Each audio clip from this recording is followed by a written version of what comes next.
धारा के अंतर्गत आर्थिक चिट्ठा तैयार किया जाता है? देखिए, आर्थिक चिट्ठा की जो धारा होती है वो होती है धारा 211। क्या होती है? धारा 211। ठीक है। अब बोल रहे हैं कंपनी अधिनियम के अनुसार प्रबंधकीय पारिश्रमिक कितना होना चाहिए? देख, कितना होना चाहिए? ये होना चाहिए शुद्ध लाभ का 11%। कितना? शुद्ध लाभ मतलब नेट प्रॉफिट। ठीक है, तो शुद्ध लाभ का 11%। ठीक है। अब बोल रहे कंपनी अधिनियम 1956 की किस धारा के अंतर्गत लेखा पुस्तकों का उचित रखरखाव किया जाता है? मतलब उचित तरीके से रखा जाता है किस धारा के अंतर्गत? तो धारा 209 के अंदर। कितना? 209 के अंदर। ठीक है। फिर बोल रहे हैं कंपनी अधिनियम 1956 के अनुसार कंपनी सचिव की नियुक्ति कौन करता है? संचालक मंडल द्वारा। किसके द्वारा की जाती है? संचालक मंडल द्वारा। ठीक है। अब होता है अति पूंजीकरण का क्या परिणाम होता है? समुदाय का दुरुपयोग। क्या होता है? समुदाय के साधनों का दुरुपयोग। समुदाय के साधनों का दुरुपयोग। ठीक है। अधिनियम किस धारा के अनुसार लाभांश का भुगतान केवल नगद में किया जाता है? नगद में किया जाता है लाभांश का भुगतान कितना? 205 धारा 3 के अनुसार। धारा 205 3 के अनुसार। ठीक है। अब बोल रहे हैं किस धारा के अनुसार वार्षिक सामान्य सभा में कंपनी चिट्ठे व लाभानी खाता प्रस्तुत करे? देखिए 211 में तो क्या था? आपका चिट्ठा तैयार किया जा रहा था, लेकिन अब चिट्ठे और लाभानी खाते को प्रस्तुत किसमें किया जाता है? धारा 210 में। ठीक है। अब बोल रहे हैं प्रबंधकीय पारिश्रमिक हेतु शुद्ध लाभ की गणना प्रावधानों के अनुसार की जाती है।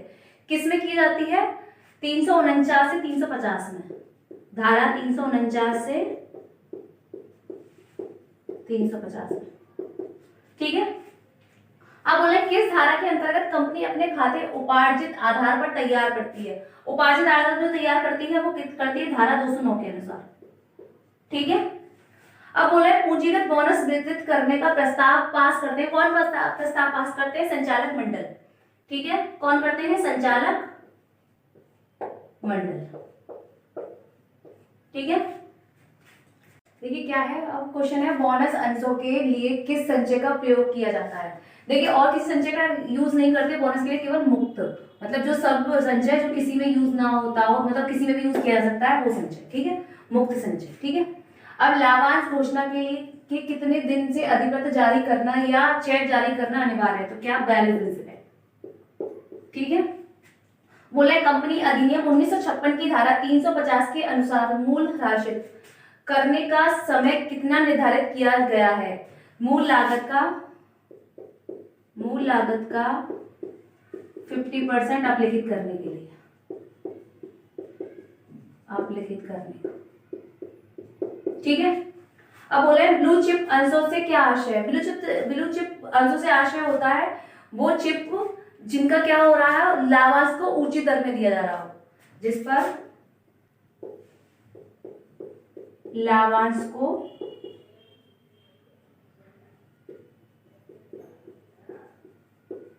उचित दर पर देना। ठीक है।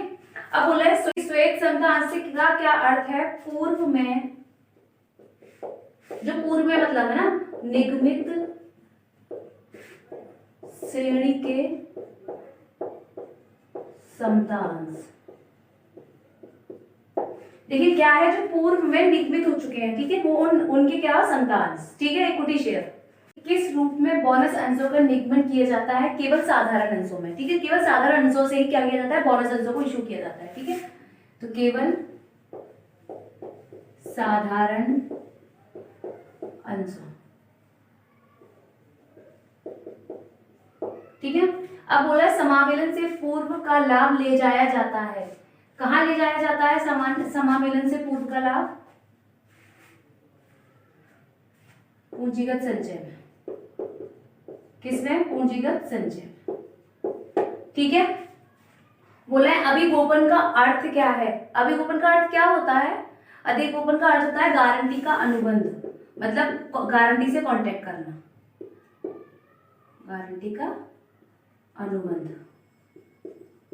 ठीक है, अब बोलना है समान सच्चे से आशय है। समान सच्चे कौन से होते हैं? जो अविशिष्ट होते हैं, मतलब जो विशिष्ट नहीं होते, मतलब स्पेशल नहीं होते, ऐसे ही नॉर्मल होते हैं। ठीक है, अविशिष्ट संचय।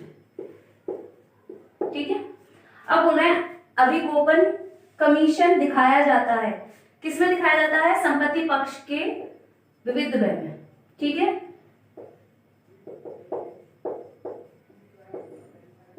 संपत्ति पक्ष के विविध व्यय में। ठीक है, शोधनीय अंशों के निगमन की अवधि की अधिकतम सीमा कितनी होती है? देखिए, शोधनीय अंशों को जब इशू किया जाता है तो उसकी अधिकतम सीमा केवल 10 वर्ष होती है। कितनी होती है? 10 वर्ष। ठीक है, 10 वर्ष तक इशू किया जा सकता है ना। ठीक है, अब बोल रहे हैं पूंजी शोधन कोर्स का प्रयोग किस मद के लिए किया जाता है? बोनस अंशों के लिए। ठीक है, बोनस अंशों के लिए किया जाता है, बोनस अंशों में। ठीक है, अब बोल रहे हैं अंश आवंटन खाता कौन सा खाता होता है? अंश आवंटन खाता, देखिए जब भी कंपनी की जो भी चीजें होती हैं, जैसे आवेदन, आवंटन, प्रथम याचना, ये सब अंतिम याचना, ठीक है, ये सारे खाते किसके होते हैं? ये व्यक्तिगत खाते होते हैं। क्या होते हैं? जो भी कंपनी के खाते होते हैं या व्यक्ति उन खातों को यूज करता है, वो खाते सारे आपके व्यक्तिगत खाते कहलाते हैं। जैसे आवंटन खाता है, कंपनी का खाता है। आवेदन, हमने 4 पार्ट बताए थे, आवेदन, आवंटन, प्रथम याचना और अंतिम, ये सारे खाते आपके व्यक्तिगत खाते होते हैं। तो क्या होगा यहाँ पे? व्यक्तिगत खाते।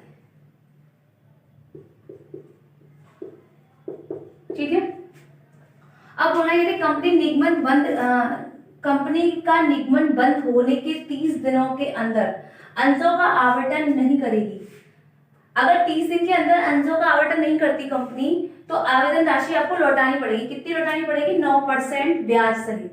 मतलब आवेदन की राशि तो देनी ही होगी और ब्याज भी देनी होगी 9% उस पर। ठीक है, अब बोल रहे हैं प्रारंभिक व्यय की प्रकृति कैसे होती है? कैसी प्रकृति होती है? पूंजीगत प्रकृति। ठीक है, पूंजीगत से रिलेटेड होती है पूंजीगत प्रकृति। ठीक है, आज की क्लास हम यहीं पे खत्म करते हैं, कल फिर मिलेंगे हम नई क्लास में। ठीक है।